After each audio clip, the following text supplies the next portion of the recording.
Okay, so let's talk about one of the functions of SKN that's, quote, hidden in plain sight. And that's going to be the skin tone selection function. We even got an email asking, hey, the way SKN selects skin, can I leverage that without running the entire process if I don't need it? And you can. It's not super obvious, but it's also not completely hidden. But let me explain it and give you a demonstration. So the bottom left of the panel, there's a little circle, and that's select skin.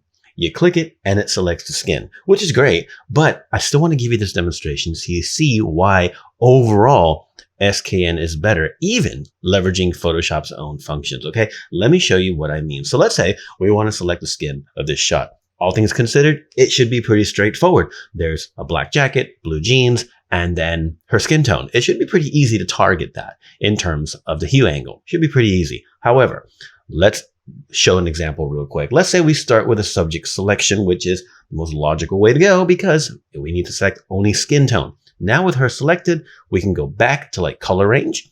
This is just one option. And we're already on skin tones. And as you can see, we can start playing around with this fuzziness. All right.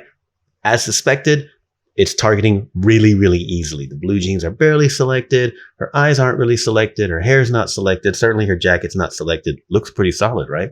And if we increase the fuzziness, we get more and more. And you might think, well, it's showing the jeans a little bit, but the mask on her is pretty clean. I can clean up the jeans, no problem. This is pretty common when you're using this method, right? No big deal. And if we get too high on the fuzziness, then we start seeing the jacket highlights and everything else. Okay, why is this happening? As good as this mask potentially can be, either as a starting point or to do subtle changes, like you're going to do some basic grading of the skin and you don't care about a little bit of spillover. As good as this is, it's pulling luminosity data as well. It's pulling luma data because that's what the image, of course, has luma and chroma data, color and luminosity. What does this mean for you? Okay, let's go ahead and choose something here as a demonstration, something that we consider workable. Like I wouldn't want to do this because it's basically selecting her luminosity. That doesn't help us at all. So let's see how we can select the skin tone in a way that's still workable. In my opinion, I wouldn't want a whole lot of the jeans highlight in there, and there's some jacket elements. Again, pretty easy to clean up, all things considered. But if I really look, the shadow on her face, the shadow under her chin, it's blended in by acknowledging, if you will, the luminosity, which can work, like I said. But if I want to make a significant change to skin tone, then I want to make sure that I have a hard edge. Now, you can do this with the pen tool. You can do this in other methods. You can manually draw it in, if you will, with the lasso tool if you really want. There's all kinds of methods we can do for masking. In this case, this will probably work pretty well. But let's go ahead and I'm going to go down just a little bit. Okay, this might be something I might work with. Hit OK. Now we have that selection. Just so we can look at the mask, we're going to go ahead and use that selection on the curves layer. It does not matter what layer I use. But if I hold down Alt or Option, I can look. There's the mask that we got using a normal method, for lack of a better term, or at least one of the common methods. Turn it off for a moment. Let's go back to our image. Now we're going to use SKN's skin tone selection. But first, we're going to right click the little circle and we're going to look at our options. Okay. We have 5 different ranges, if you will. They're not hugely varying, but it's a good idea to try them when the selection, way of looking is struggling a little bit. You probably want to start with average and go from there. But every now and then you might want to try loose and very loose to see how it works. To prove that, let's go ahead and try loose. We're going to go back and now we're going to hit that selection button. SKN is going to do its little method. Its method involves extracting the luminosity data, putting it to the side, and only running a skin tone selection on chroma data. Okay, now we have a selection. How can we tell what it looks like? Again, while it's running, let's pull out a curves layer. There we go. We're going to call this one SKN method. All right. Now they're just masks. They don't do anything to the image. That's not the point. Let's hold down Option or Alt and click on the normal method. There's the mask. Now let's click on the SKN method. You might think, oh, okay, well, it didn't get the jeans as much. True. Okay. But really, let's look a little closer. Okay. The biggest difference is, even though both masks are going to require probably a little bit of repair, okay, the normal method misses out on the shadows quite a lot. Even though it blends them in nice, it misses out on them. And of course, we have jean highlights and other elements. The SKN method is a harder edge. This means I can use this mask to make more radical changes. We can actually prove that for a second. Let me show you. Let's go ahead and get away from the mask. Let's do something crazy, like a solid color. Something insane, like bright red. No, you know what? Let's go for like a bright green. Okay. And then we're going to put that on, what do I put it on?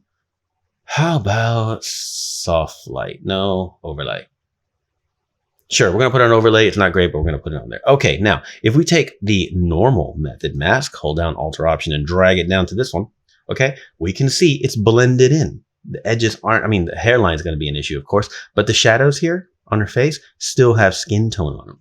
If we bring the SKN method down, then as you can see, it colorizes it through the shadows. It sees through the shadows. That's how SKN works, which is why it creates masks that are overall more successful more often than the quote normal method. Now, as of mid-December 2024, let me go ahead and delete this little Hulk situation here. As of mid-December 2024, Photoshop has yet to push out any type of update involving AI skin tone mask creation. We're probably going to see it. Capture One has it. Lightroom has it. We're probably going to see it. Well, at least to my understanding, Lightroom has it. I have not tested Lightroom in many, many months, but I heard someone mention it. I should test that and see, right? Leave a comment below if you want me to see what Lightroom masking is like, maybe compared to Capture One masking, etc. in terms of the AI. But for now, SKN enhances, like I said, this is like maybe perhaps the best you'd get on your own. And this is what you get with SKN. Now, in more difficult selection, like deeper shadows, or, you know, like the skin tones inside deep shadows, that's where really SKN comes through. When Adobe pushes out some kind of AI method for selecting skin, we will update SKN, of course. But for now, I want to show you that because it's right there. Yes, you can push that button at any moment. So let me go ahead and close that out. You can push the skin tone selection button on SKN. It'll run its little process. You'll end up with a selection. There we go. And then literally anything you choose. How about hue and saturation? Literally anything you choose will allow you to modify the skin relatively quickly. So yes, it's kind of like I said, hidden in plain sight, but not really. Don't forget, absolutely, you can right click that little circle and experiment with a different fuzziness, our own little fuzziness, if you will.